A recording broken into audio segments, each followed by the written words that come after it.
Dear students, मैं मनीष अग्रवाल आज एक नया सब्जेक्ट स्टार्ट करने जा रहा हूँ जिसका नाम है micro processor and it application. अगर हम बात करें कि ये सब्जेक्ट इंपॉर्टेंट क्यों है, तो जितने भी इलेक्ट्रॉनिक्स ब्रांच के स्टूडेंट्स हैं उन सभी के लिए ये सब्जेक्ट इंपॉर्टेंट रहता है, चाहे वो डिप्लोमा इन इलेक्ट्रॉनिक्स हैं, चाहे वो बीटेक कर रहे हैं इलेक्ट्रॉनिक्स ब्रांच से। तो यहाँ पे मैं जो अभी सिलेबस कवर करूँगा वो BTE यूपी लखनऊ के द्वारा जो सिलेबस दिया हुआ है NSQF सिलेबस है, उसके अकॉर्डिंग मैं सिलेबस को कंप्लीट कर रहा हूँ यहाँ पे। और जो स्टूडेंट अभी 5th सेमेस्टर में आए हैं उनके लिए ये सब्जेक्ट है, उनके लिए सब्जेक्ट इंपॉर्टेंट है ये। तो यहाँ पे हम आगे देखते हैं कि आज हम सिलेबस में क्या क्या चीज़ें कवर करेंगे। तो यहाँ पे मैं जो टॉपिक कवर करूँगा वो व्हाट इज़ माइक्रो प्रोसेसर, ठीक है। सेकंड टॉपिक होगा हमारा evolution of microprocessor. Third topic होगा organisation of a microcomputer system and its function. And next होगा microprocessor impact on modern society, ठीक है। तो सबसे पहले हम यहाँ आज जानेंगे कि माइक्रो प्रोसेसर होता क्या है। सबसे पहले हम क्या जानेंगे, माइक्रो प्रोसेसर होता क्या है। तो माइक्रो प्रोसेसर की अगर हम बात करें तो आप माइक्रो प्रोसेसर को कंप्यूटर का ब्रेन कह सकते हैं। कि जैसे ह्यूमन बॉडी की अगर हम बात करें तो ह्यूमन बॉडी में जितनी भी गणनाएं हैं वो सारी ह्यूमन के ब्रेन में होती हैं, उसी तरीके से कंप्यूटर में होने वाली सारी गणनाएं जो CPU लगा रहता है, CPU के अंदर जो माइक्रो प्रोसेसर होता है उसमें होती हैं, ठीक है। तो ये क्या एक प्रोसेसर है जो कि सेंट्रल प्रोसेसिंग यूनिट के सभी फंक्शंस को डील करता है, हैंडल करता है, ठीक है। इसमें अगर हम बात करें the processor is a multipurpose clock driven circuit, यानी इसमें एक क्लॉक पल्स अप्लाई की जाती है। क्लॉक पल्स के द्वारा इसमें जो भी प्रोसेसिंग है इसको ड्राइव किया जाता है। इसमें रजिस्टर रहते हैं, ठीक है, रजिस्टर डाटा को प्रोसेसिंग के लिए स्टोर करते हैं, ठीक है। और इसकी जो प्रोसेसिंग है डिजिटल सर्किट होता है, डिजिटल IC बेस्ड होता है, ये डिप पैकेज होता है, ड्वेल इन लाइन पैकेज होता है, और सारी प्रोसेसिंग बाइनरी में होती है, ठीक है। जो माइक्रो प्रोसेसर होता है उसके जो मेन पार्ट रहते हैं उसमें अर्थमेटिक एंड लॉजिकल यूनिट यानी ALU तथा कंट्रोल यूनिट रहती है, और इसमें रजिस्टर एरे रहते हैं जो कि डाटा को स्टोर करने के लिए प्रयोग किए जाते हैं। जैसे आप लोग सभी जानते हैं कि जितना भी प्रोसेसिंग है ह्यूमन बॉडी में ब्रेन में होती है, इसी तरीके से सारी प्रोसेसिंग कंप्यूटर में माइक्रो प्रोसेसर द्वारा की जाती है। तो सबसे पहले यहाँ पे हम इवोल्यूशन जानेंगे। इवोल्यूशन माइक्रो प्रोसेसर का क्या है। तो सबसे पहले माइक्रो प्रोसेसर इंटेल कंपनी ने बनाया था, और इंटेल कंपनी ने सबसे पहले 4 बिट माइक्रो प्रोसेसर को इंट्रोड्यूस किया था, जिसमें कि इंटेल 4004 माइक्रो प्रोसेसर को इंट्रोड्यूस किया था, जो कि एक सिंगल चिप माइक्रो प्रोसेसर था जो कि 1971 में बनाया गया था। ये फर्स्ट जनरेशन माइक्रो प्रोसेसर थे। इसके बाद इंटेल 4004 माइक्रो प्रोसेसर को थोड़ा सा अपग्रेड किया गया, इसको अपडेट किया गया। अपडेट करने के बाद जो नेक्स्ट नया वर्जन आया वो आया इंटेल 4040, जो कि 1976 में बनाया गया, और ये फर्स्ट जनरेशन माइक्रो प्रोसेसर था। ये भी क्या था, फर्स्ट जनरेशन माइक्रो प्रोसेसर था। फिर धीरे धीरे टेक्नोलॉजी में हम एडवांस होते गए। एडवांसमेंट के साथ साथ हमने जो माइक्रो प्रोसेसर का बिट साइज़ था, जो डाटा प्रोसेसिंग करने की जो कैपेसिटी थी, उसको 4 बिट से बढ़ा के 8 बिट कर दिया। और 8 बिट में जो हमारा पहला जो माइक्रो प्रोसेसर आया वो आया इंटेल 8008 माइक्रो प्रोसेसर, जिसमें कि 500 किलोहर्ट्ज़ की क्लॉक फ्रिक्वेंसी को यूज किया गया, जो कि 1972 में यानी 1972 में इंट्रोड्यूस किया गया। ये एक 8 बिट माइक्रो प्रोसेसर था जिसमें कि 14 बिट यानी 14 बिट एड्रेस लाइंस अवेलेबल थी, ठीक है। इसके बाद इसको और एडवांस किया गया, धीरे धीरे एडवांसमेंट चलता रहा, साथ के साथ एडवांसमेंट होता रहा। तो इसके बाद फिर इसको अपडेट किया गया। अपडेट करने के बाद नेक्स्ट नया वर्जन आया 8080, जो कि इम्प्रूव्ड वर्जन था 8008 माइक्रो प्रोसेसर का, जिसमें कि क्लॉक फ्रीक्वेंसी 2 मेगाहर्ट्ज़ थी, जिसको कि 1976 में बनाया गया। ये 40 पिन का यानी 40 पिन का डिप पैकेज था। डिप पैकेज की अगर हम बात करें, डिप पैकेज का मतलब हो गया dual in line package. Dual in line package का मतलब हो गया आपका कि जैसे कोई IC है तो IC के इस तरह से कोई IC है, और IC के दोनों साइड पिन्स अवेलेबल होती हैं, इस तरीके से ये डिप पैकेज कहलाता है।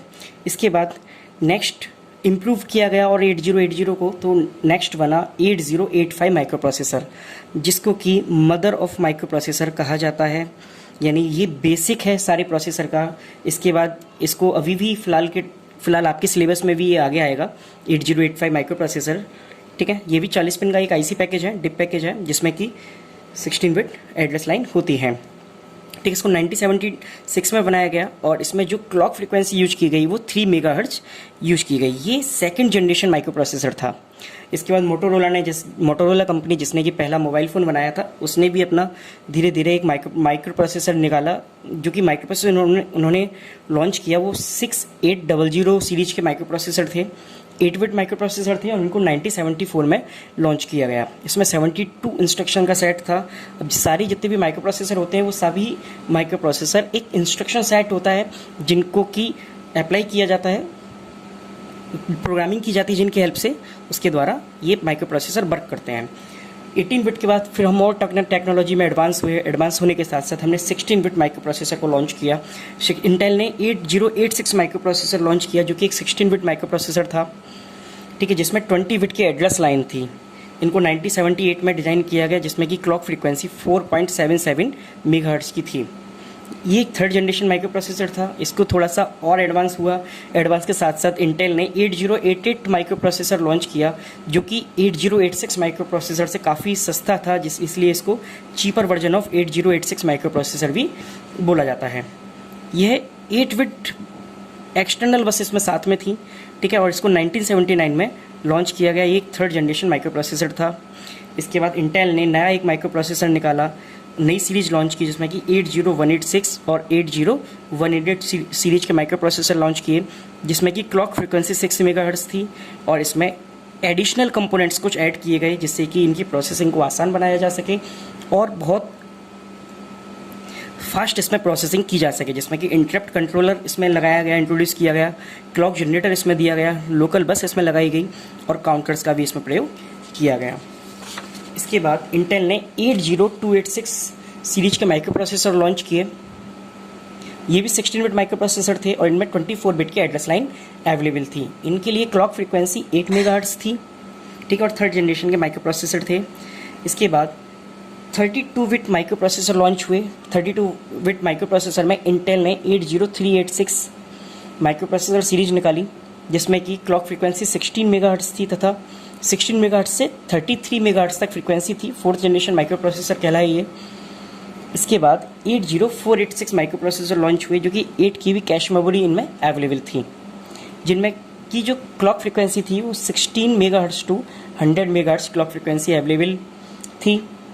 इसके बाद इंटेल ने पेंटियम सीरीज के प्रोसेसर निकाले 1993 में, इसमें की क्लॉक फ्रीक्वेंसी 16 मेगाहर्ट्ज़ थी। और एडवांस किया गया तो इंटेल पेंटियम प्रो निकला, Intel Pentium second, Intel Pentium third, Intel Pentium fourth, ये सभी आपके 32 बिट माइक्रो प्रोसेसर थे। और इसके बाद इंटेल डुअल कोर प्रोसेसर निकाला गया जो कि फोर्थ जनरेशन माइक्रो प्रोसेसर था। ये प्रोसेसर काफ़ी फेमस रहा। आप 2000 सीरीज के आसपास अगर देखें तो 2000 के आसपास इंटेल कोर प्रोसेसर बहुत ज़्यादा यूज किया गया और बहुत ज़्यादा चलन में रहा। इसके बाद और एडवांसमेंट हुए और 64 बिट माइक्रो प्रोसेसर मार्केट में आने लगे। इसमें इंटेल कोर 2 प्रोसेसर मार्केट में आया जो कि 64 बिट माइक्रो प्रोसेसर था, जिसको कि इंटेल कंपनी ने 2006 में लॉन्च किया। इसके जो और वर्जन थे इसमें core 2 due, core 2 quad, core 2 extreme जो कि 1.2 गीगाहर्ट्ज़ से 3 गीगाहर्ट्ज़ फ्रीक्वेंसी पे ऑपरेट होते थे। इसके बाद कंपनी ने इंटेल i3 निकाला। i3 का भी प्रोसेस अभी भी आज के टाइम में भी अगर आप देखें तो इंटेल i3 प्रोसेसर काफ़ी यूज हो रहा है। इंटेल i5 और इंटेल i7 प्रोसेसर, जो सबसे एडवांस और लेटेस्ट प्रोसेसर जो मार्केट में है अभी, वो Intel core i7 processor market में अवेलेबल है, जिसमें कि 2.93 गीगाहर्ट्ज़ से 3.3 गीगाहर्ट्ज़ फ्रीक्वेंसी रहती है। इसके बाद हमारा जो नेक्स्ट टॉपिक है वो है माइक्रो कंप्यूटर सिस्टम। अभी हमने एवोल्यूशन ऑफ माइक्रो प्रोसेसर के बारे में समझा। इसके बाद नेक्स्ट टॉपिक है हमारा micro computer system. Micro computer system की अगर हम बात करें तो माइक्रो कंप्यूटर सिस्टम क्या है, इसमें आपकी इनपुट डिवाइसेस होती हैं, आउटपुट डिवाइसेस होती हैं, मेमोरी यूनिट्स होती हैं और माइक्रो प्रोसेसर होता है। इन सभी को मिला के जो एक सिस्टम तैयार होता है उसको हम बोलते हैं माइक्रो कंप्यूटर सिस्टम। अब इसको हम पूरी तरीके से ह्यूमन बॉडी से रिलेट करेंगे। ह्यूमन बॉडी से कैसे रिलेट करेंगे? अब जैसे आप ह्यूमन बॉडी के बारे में जानते हैं कि जो ब्रेन है मनुष्य का, जो ह्यूमन का ब्रेन है वो एक प्रोसेसर का काम करता है। सारी प्रोसेसिंग है, डाटा स्टोर जितना भी होता है, ठीक है, वो दिमाग में होता है। अगर हम इनपुट डिवाइस की बात करें तो जैसे कंप्यूटर में जो इनपुट डिवाइसेस होती हैं वो आपकी keyboard, mouse, scanner, microphone, light pen, joystick, webcam, camera. Keyboard आप जानते ही हैं, कीबोर्ड डाटा को एंटर करने के लिए यूज किया जाता है। माउस पॉइंटर की तरह काम करता है, स्कैनर डॉक्यूमेंट्स को स्कैन करने के लिए, माइक्रोफोन रिकॉर्डिंग के लिए, लाइट पेन पॉइंट करने के लिए, जॉयस्टिक गेमिंग के लिए यूज किया जाता है। इस तरीके से अदर इनपुट डिवाइसेस भी रहती हैं। तो अब अगर हम ह्यूमन बॉडी से जैसे रिलेट अगर कर रहे हैं तो अगर हम देखें तो इनपुट डिवाइसेस में जैसे हमारी आइज़ हैं, आइज़ हमारी क्या है, देखती हैं। तो देख के जैसे कोई एक इमेज आइज़ ने देखी तो फ़ौरन हमारे दिमाग में चला जाता है कि ये क्या है, एक बल्ब है। तो देखा यानी हमारी ब्रेन के लिए, माइंड के लिए एक इनपुट का काम किया, ठीक है। और फिर हमें आउटपुट कैसे मिलता है, ब्रेन ने इंस्ट्रक्शन दिया हैंड्स को, और हैंड्स उस पर्टिकुलर टास्क को ऑपरेट करता है। इसी तरीके से ईयर है, ईयर भी हमारे एक इनपुट डिवाइस की तरह काम करते हैं। इस तरीके से यहाँ पे कीबोर्ड और माउस यूज किए जाते हैं, ठीक है। इसके बाद नेक्स्ट आता है आपका इनपुट डिवाइसेस कवर हो गई। इसके बाद आता है आउटपुट डिवाइसेस। आउटपुट डिवाइसेस की अगर हम बात करें तो आउटपुट डिवाइसेस में क्या रहता है, मॉनिटर रहता है, प्रिंटर रहता है, स्पीकर रहता है, ठीक है।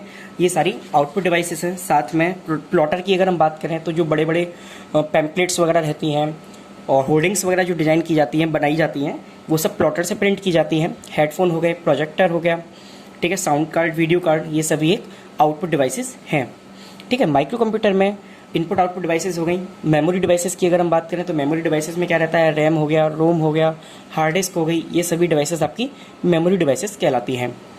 इसके बाद माइक्रो प्रोसेसर में 3 मेन कंपोनेंट रहते हैं, ALU रहता है, कंट्रोल यूनिट रहता है और रजिस्टर एरे रहता है, ठीक है। ALU की अगर हम बात करें तो ALU क्या है, अर्थमेटिक एंड लॉजिकल यूनिट होता है। जितनी भी मैथमेटिकल ऑपरेशन होते हैं, जितने भी मैथमेटिकल ऑपरेशन परफॉर्म किए जाते हैं वो सभी ALU द्वारा परफॉर्म किए जाते हैं। ALU आपके मैथमेटिकल ऑपरेशन जैसे addition, subtraction, multiplication, increment, decrement, इस तरीके की जितने भी मैथमेटिकल ऑपरेशन रहते हैं प्रोसेसर द्वारा वो सभी ALU द्वारा परफॉर्म किए जाते हैं। तथा इसके बाद अगर हम लॉजिकल ऑपरेशंस की अगर हम बात करें तो लॉजिकल ऑपरेशंस में हो गया आपका जो कि बाइनरी डाटा पे हम लोग वर्क करते हैं, तो एंड हो गया, और हो गया, नॉट हो गया, नैंड हुआ, नॉर हुआ, तो इस तरीके की जितने भी ऑपरेशंस हैं वो सभी अर्थमेटिक एंड लॉजिकल यूनिट द्वारा परफॉर्म किए जाते हैं। जो अगर ALU की अगर हम बात करें तो जितनी यहाँ भी हमें कंप्यूटिंग की आवश्यकता होती है, जहाँ भी हमें कंप्यूटिंग की आवश्यकता होती है तो वहाँ पे ALU का यूज किया जाता है। इसके बाद कंट्रोल, नेक्स्ट जो आता है आपका कंट्रोल यूनिट। अगर हम कंट्रोल यूनिट की अगर हम बात करें तो कंट्रोल यूनिट क्या है, जितनी भी माइक्रो प्रोसेसर के अंदर फंक्शनिंग होती है, फंक्शनिंग के साथ साथ जो भी प्रोसेसिंग उसमें होती है, उन सभी प्रोसेसिंग को कंट्रोल करने के लिए कंट्रोल यूनिट का प्रयोग किया जाता है। ये अर्थमेटिक एंड लॉजिकल यूनिट को पूरी तरीके से डायरेक्ट करता है, कंट्रोल करता है, उसकी प्रोसेसिंग को होल्ड करता है। इस तरीके से कंट्रोल यूनिट का प्रयोग किया जाता है। साथ में इनपुट आउटपुट डिवाइसेस को ये कंट्रोल करता है, कनेक्टेड, ठीक है। इसके बाद नेक्स्ट थर्ड पार्ट रहता है इसका रजिस्टर एरे। रजिस्टर एरे की अगर हम बात करें तो ये सेट ऑफ रजिस्टर होता है जो कि सेंट्रल प्रोसेसिंग यूनिट में प्रयोग किया जाता है। इसको रजिस्टर प्रोसेसर भी बोलते हैं। और मेन चीज़ है कि जहाँ भी हमें प्रोसेसिंग की आवश्यकता होगी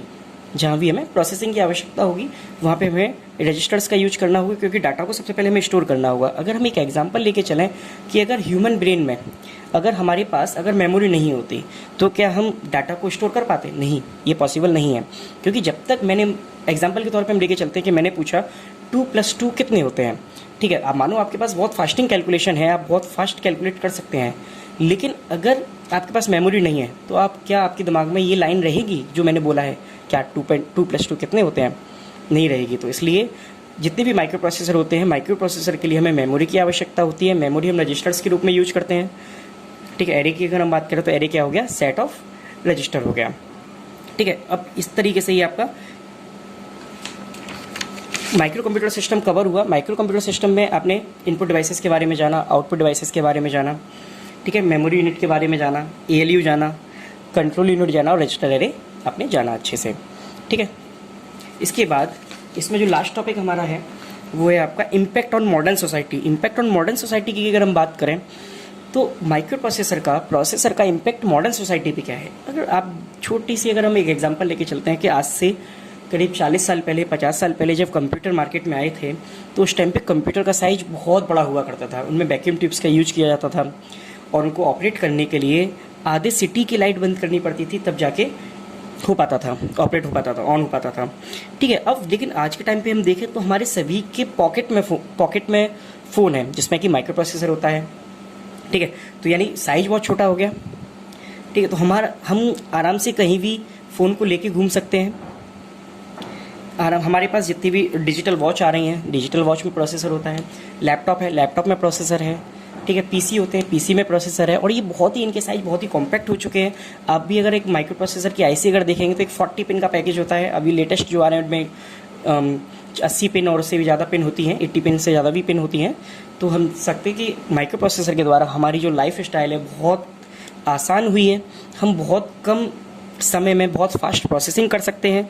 और सबसे बड़ी बात क्या है कि इनके पावर कंजप्शन बहुत कम पावर कंजप्शन में हो सकता है। तो बेटा आज आप सभी को क्लियर हुए। आज हमने 4 टॉपिक कवर किए हैं इसमें। माइक्रो प्रोसेसर क्या है, दूसरा हमने कवर किया evolution of microprocessor, third topic हमने कवर किया micro computer system and fourth topic हमने कवर किया impact on modern society. Thank you.